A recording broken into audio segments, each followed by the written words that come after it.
The Battle of Huoyi was fought in China on 8 September 617 between the forces of the rebel Duke of Tang, Yuan, and the army of the ruling Sui Dynasty. Yuan, with an army of California, 25,000, was advancing south along the Fen River towards the imperial capital, Daqingcheng. His advance was stalled for 2 weeks due to heavy rainfall, and he was met at the town of Huoyi by an elite Sui army of 20,000 men. Yuan's cavalry, under the command of his 2 eldest sons, lured the Sui out of the protection of the city walls. But in the first clash between the 2 main armies, Yuan's forces were initially driven back. At that point, possibly due to a stratagem on Yuan's behalf, the arrival of the rest of the rebel army, or to the flanking maneuvers of Yuan's cavalry, which had got in behind the Sui army, the Sui troops collapsed and routed,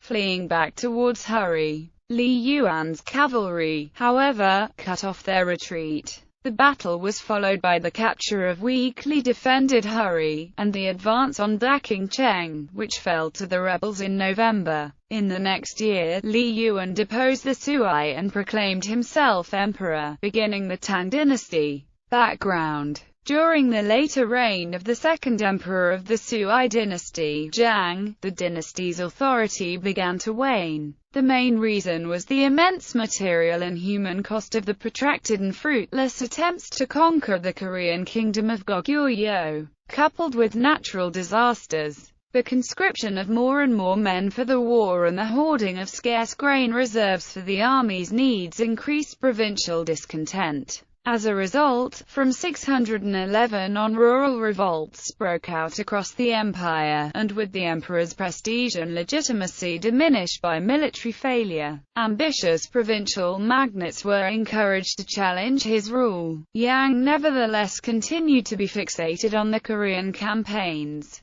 and only as unrest spread within the empire and the powerful Eastern Turks turned hostile, did he realize the gravity of the situation. In 616, he abandoned the north and withdrew to Jiangdu, where he remained until his assassination in 618. With the emperor's withdrawal from the scene, local governors and magnates emerged to claim power. 9 major contenders emerged, some claiming the imperial title for themselves, others, like Li Mi and Henan, contending themselves, for the time being, with more modest titles. Among the most well-positioned contenders was Yuan, Duke of Tang and governor of Taiyuan in the northwest, a scion of a noble family related to the Sui dynasty, and with a distinguished career behind him, Yuan was an obvious candidate for the throne. His province possessed excellent natural defenses, a heavily militarized population, and was located near the capitals of Daqingcheng and Liaoyang. Yuan's march south. Traditional historiography emphasizes Yuan's initial reluctance to revolt against the Sui, and that he had to be persuaded by his senior aides and his second son, Li Shimen. In reality, Yuan was considering a rebellion at least by the time of his appointment to Taiyuan in early 617. In mid-617, Li began raising additional troops from his province and executed his 2 deputies, who were appointed by Emperor Yang to watch over him. He also concluded an alliance with Shibi, the powerful Khagan of the Eastern Turks, which secured his northern frontier from a Turkish invasion and provided him with men and, most importantly, horses, which he lacked.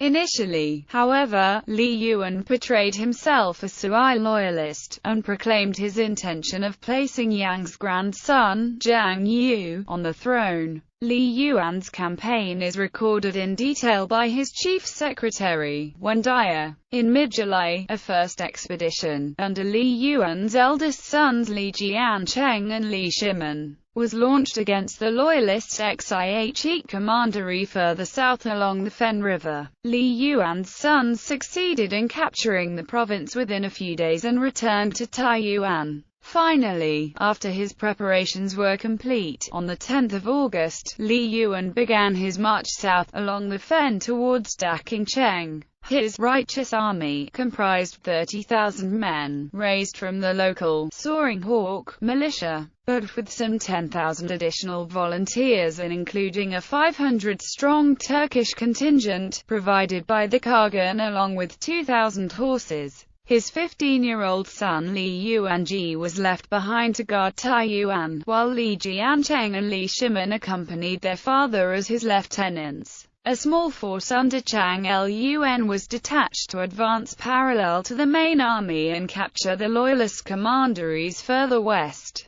securing the flanks. Li Yuan's advance was stopped at a place called Guhebao for 2 weeks in late August due to heavy rainfall, giving time to the Sui authorities to react. The General Kututong was sent to secure Hedong Commandery on the Yellow River, while another army of 20,000 elite troops under Songlei Sheng advanced north to the town of Huo-i, some 17 miles south of Guhebao, to confront him. Huo-i was placed on the southern exit of a defile through which the road passed, following the course of the Fen River, and provided an excellent position from which to check an army coming from the north. When Li Yuan's army learned of Songlei Sheng's presence, some began advocating a retreat to Taiyuan, fearing that in their absence the Turks might break the treaty and attack it. A council was held, at which Li Yuan sided with his sons, who argued forcefully for continuing the campaign. Thus, on the 8th of September, after the rain stopped, Li Yuan's army set out from its encampment.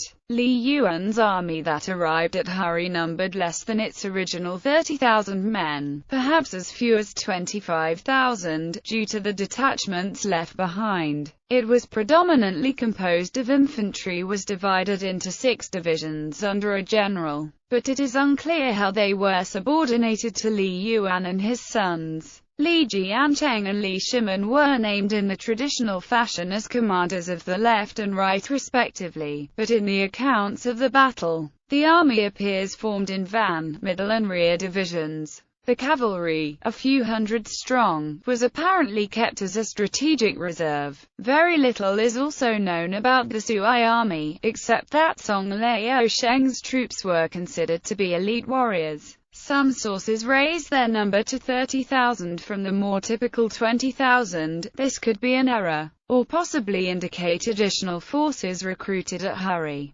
There are 2 accounts of the subsequent battle. The account of Wade-Giles, and a later official account, which became the dominant version in traditional Chinese historiography. The latter was compiled during the reign of Li Shimin, and therefore enhances his own role, having him decide the battle in a cavalry charge, while denigrating the role of both his father and his elder brother Li Jiancheng, whom Li Shimin would murder and supplant on the throne. The 2 accounts are difficult to reconcile, but Wade-Giles' account, despite its own inadequacies, is clearly to be preferred as an eyewitness testimony. According to Wade-Giles, Li Yuan feared that Songlei Sheng would deny battle and instead force him to engage in a prolonged and costly siege of the town. For this reason, as soon as the headquarters with the cavalry cleared the hills and came into view of Huo-i in the early afternoon of the 8th of September, Li Yuan sent his sons at the head of the cavalry to maneuver before the walls of Huo-i, hoping to entice the Sui army to come out.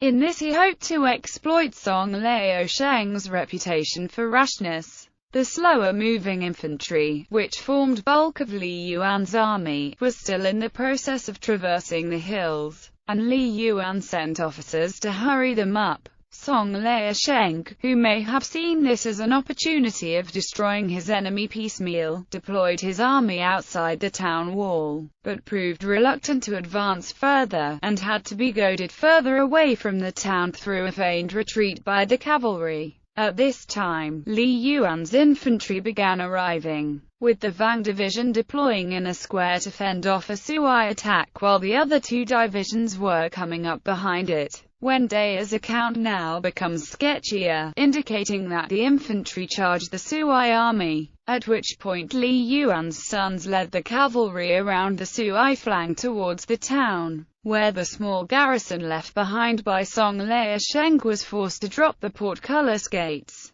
Li Yuan then let spread the rumor that Song Liasheng had been killed, which demoralized the Sui force. The Sui army began to retreat, but this turned into a rout when they found their retreat to Huoyi cut off by Li Yuan's cavalry in the barred gates. Wen Dao's narrative can be supplemented by the later account, which, despite its bias regarding Li Shimin, also contains indications that not everything went according to Li Yuan's plans. It appears that in the first clash between Li Yuan's infantry and the Sui army, the Sui had the upper hand and pushed Li Yuan back, possibly because he had not yet managed to bring all his forces into the field, either through the arrival of the rest of Li Yuan's infantry, the actions of Li Yuan's cavalry along and behind the Sui flanks, or Li Yuan's stratagem. The Sui army's morale gave way abruptly, and their resistance collapsed. The battle was over by 4 p.m., in a crushing victory for Li Yuan, who then led his troops against Huoyi itself. Although he lacked any siege equipment, the garrison in the town was too small to effectively resist Li Yuan's army, and Huoyi fell within a few hours. Aftermath. Following their victory, Li Yuan and his army continued their southward advance, and in mid-October reached the Yellow River. Part of the army was left behind to contain the Sui garrison at Puzhou, while the rest crossed the river, defeating a Sui army that tried to prevent him. The governor of Wade-Giles surrendered the city and its vital granaries to him, and turned towards the capital. On the way, he was joined by his daughter, Princess Ping Yang, and his cousin, Li Shentong, with the troops they had raised themselves. By the time Li Yuan's army reached Daqingcheng, it was said to number 200,000 men. After a brief siege, on the 9th of November, Li Yuan's troops stormed the capital. This feat established Li Yuan as a major contender for the empire, but for the moment, despite the calls of his generals to proclaim himself emperor there and then, he still feigned to be a Sui loyalist. The Sui imperial family was kept safe and its dignity respected, and the young Yang Yu was enthroned as Emperor Gong, with Yang himself delegated to the honorific position of retired emperor. It was not until the 16th of June 618, exactly a year after he formally broke with Sui by executing his deputies, that Li Yuan deposed the puppet emperor and proclaimed himself the first emperor of the Tang dynasty, with the temple name of Gaozhi. The new dynasty still had to face the various local rebels and warlords that had sprung up throughout the Chinese Empire. But by 628, with a judicious mixture of force and clemency, the Tang had succeeded in the pacification and consolidation of China under their rule.